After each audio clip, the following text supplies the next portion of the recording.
இயேசுவுக்குள்ளே பிரியமான சகோதர சகோதரிகளே, இன்றைய நாளிலே ஆண்டவர் இயேசு கிறிஸ்து எங்களுக்கு ஒரு புதிய கட்டளையை தந்திருக்கின்றார். என் தந்தை என் மீது அன்பு கொண்டுள்ளது போல நானும் உங்கள் மீது அன்பு கொண்டுள்ளேன், என் அன்பில் நிலைத்திருங்கள் என்று சொல்லி ஆண்டவர் எங்களுக்கு ஒரு புதிய அன்பு கட்டளையை கொடுத்திருக்கின்றார். இந்த உலகத்திலே மிகவும் புகழ்பெற்றவரான அரிஸ்டோட்டல் என்பவர் தன்னுடைய ஒரு நூலிலே இந்த உலகத்தை ஆட்சி செலுத்துவது அன்பு என்கின்ற தேவதை என்று சொல்லி அவர் தனது நூலிலே குறிப்பிட்டிருக்கின்றார். ஏனென்றால் இந்த உலகை ஆட்டி படைக்கின்ற ஒன்றாக அன்பு என்பது இங்கே விளங்குகின்றது. இந்த உலகத்தை நாங்கள் பார்க்கின்ற போது இந்த உலகம் சுழலுவதற்கும் இயங்குவதற்கும் புவியீர்ப்பு சக்தி எங்களுக்கு தேவையாக இருக்கின்றது. புவியீர்ப்பு சக்தி இல்லை என்று சொன்னால் எதுவுமே நிலையற்றதாகிவிடும். இங்கே ஒரு புதிய அமைதி இருக்காது, அனைத்துமே நிலை குலைந்துவிடும். அதுபோல அன்பு என்கின்ற அந்த வார்த்தை இந்த உலகத்திலே இல்லாவிட்டால் அனைத்துமே நிலை குலைந்த ஒன்றாக, அமைதியற்ற ஒன்றாக மாறிவிடும். அன்பு இருக்கின்ற போது அங்கே அமைதியும் அங்கே ஒழுங்கான சீரமைப்பும் இருப்பதை நாங்கள் காணுகின்றோம்.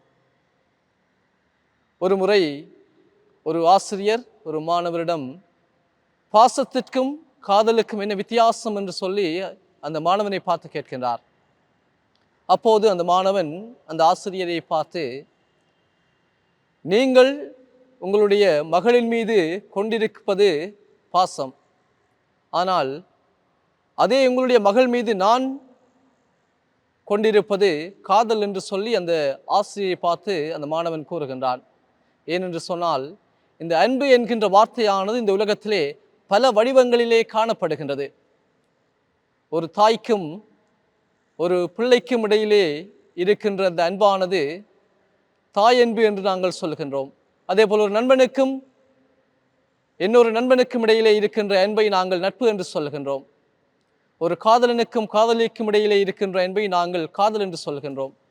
இறைவனுக்கும் ஒரு பக்தனுக்கும் இடையிலே இருக்கின்ற அன்பை நாங்கள் இறை அன்பு என்று சொல்கின்றோம்.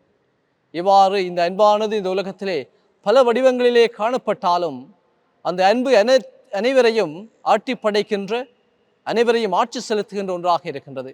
இதைத்தான் ஆண்டவர் இயேசு கிறிஸ்து எங்களுக்கு வாழ்ந்து காட்டி சென்றிருக்கின்றார். அவர் இந்த உலகத்திலே வாழ்ந்த போது அனைவரையும் அன்பு செய்தார், அனைவருக்காகவும் தன் உயிரை கொடுத்தார். இவ்வாறு தான் விட்டு சென்ற வழியை நாங்களும் பின்பற்ற வேண்டும் என்று சொல்லி ஆண்டவர் இயேசு கிறிஸ்து விரும்புகின்றார். எங்களுடைய சாதாரண வாழ்க்கையை நாங்கள் பார்க்கின்ற போது, அதுவும் எங்களுடைய தமிழர்களுடைய வாழ்க்கையை நாங்கள் பார்க்கின்ற போது இந்த அன்பிற்கு மிக சிறந்த உதாரணமாக எங்களுடைய தமிழர்களுடைய வாழ்க்கை இருக்கின்றது. எத்தனையோ மக்கள் தங்கள் உயிரை மக்களுக்காக கொடுத்திருக்கின்றார்கள். தங்களுடைய தாய் நாட்டிற்காக எத்தனையோ பேர் தங்கள் உயிரை கொடுத்திருக்கின்றார்கள். இதெல்லாம் எதற்காக? அவர்கள் தங்களுடைய மக்கள் மீதும் தங்களுடைய தாய் நாட்டின் மீதும் கொண்ட அன்பின் காரணமாகத்தான். இவ்வாறு தான் ஆண்டவர் இயேசு கிறிஸ்துவுக்காக அவர் கொண்டிருந்த அந்த அன்பு வாழ்வுக்காக சீடர்களும் தங்களுடைய வாழ்க்கையிலே தங்களுடைய உயிரை ஒப்படைத்தார்கள்.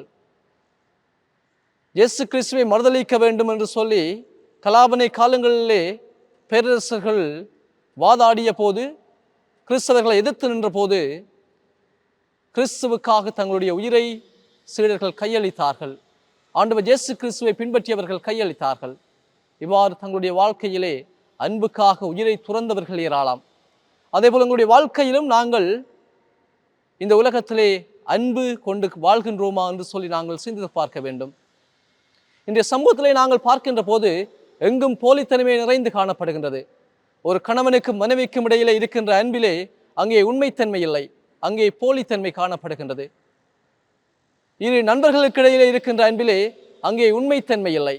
சமூகங்களுக்கு இடையிலே ஒரு உண்மையான அன்பு இல்லை, எல்லாம் போலித்தனமான வாழ்க்கையாகவே என்று இந்த உலகத்திலே மாறிவிடுகின்றது. ஏனென்று சொன்னால் இந்த நவீன உலகத்திலே நாங்கள் பயன்படுத்துகின்ற ஒரு கலாச்சாரம் யூஸ் அண்ட் த்ரோ கலாச்சாரம். எங்களுடைய தேவைக்காக மட்டும் நாங்கள் பயன்படுத்தி விட்டு மற்றவர்களை தூக்கி எறிகின்ற ஒரு கலாச்சாரத்துக்குள்ளே நாங்கள் வாழ்ந்து கொண்டிருக்கின்றோம். ஆனால் ஆண்டவர் இயேசு கிறிஸ்து எங்களுக்கு வாழ்ந்து காட்டி சென்ற அந்த உண்மையான முன்னுதாரணமான வாழ்வை நாங்கள் பின்பற்ற வேண்டும் என்று சொல்லி ஆண்டவர் எதிர்பார்க்கின்றார். அதுதான் உண்மையான அன்பு வாழ்க்கை. தன் நண்பனுக்காக உயிரை கொடுப்பதை மிகவும் சிறந்த மேலான அன்பு என்று சொல்லி ஆண்டவர் இயேசு கிறிஸ்து எங்களுக்கு கற்பித்திருக்கின்றார். ஆகவே எங்களுடைய வாழ்க்கையிலே நாங்கள் மற்றவர்கள் மீது உண்மையான அன்பு கொண்ட மக்களாக, சீடர்களாக எங்களுடைய வாழ்க்கையை நாங்கள் வாழ வேண்டும். இன்றைய முதல் வாசகத்தை நாங்கள் பார்க்கின்ற போது, புறையின கிறிஸ்தவர்களை யூத கிறிஸ்தவர்கள் எதிர்த்தார்கள். ஏனென்று சொன்னால், அவர்கள் ஆண்டவர் விட்டு சென்ற அந்த உண்மையான அன்பு வழியை அவர்கள் பின்பற்றவில்லை. அனைவரையும் தங்களுடைய சகோதரன் சகோதரி என்று சொல்லி அவர்கள் ஏற்றுக்கொள்ளவில்லை. ஆனால் புனித பவுல் யூதராக இருந்தும் புற இனத்தவர்களை அவர் ஆண்டவர் பாதையிலே வழிநடத்தி சென்றார். ஆண்டவர் கொடுத்த அந்த அன்பு என்கின்ற கட்டளைக்காக தன் உயிரை கொடுத்தார். இவ்வாறு தங்களுடைய வாழ்க்கையிலே இயேசுவுக்காக தங்கள் உயிரை துறந்தவர்கள் ஏராளம்.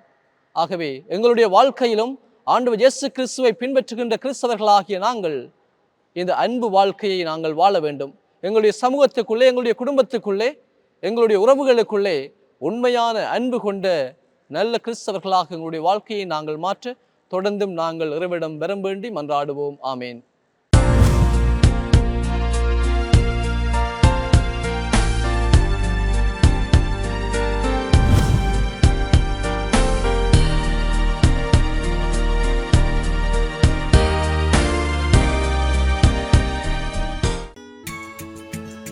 ஹோலி மேடையில் புத்தம்புது நிகழ்ச்சிகளை உடனுக்குடன் பார்த்து மகிழ எமது ஃபேஸ்புக் மற்றும் யூடியூப் பக்கத்தை லைக் செய்யுங்கள்.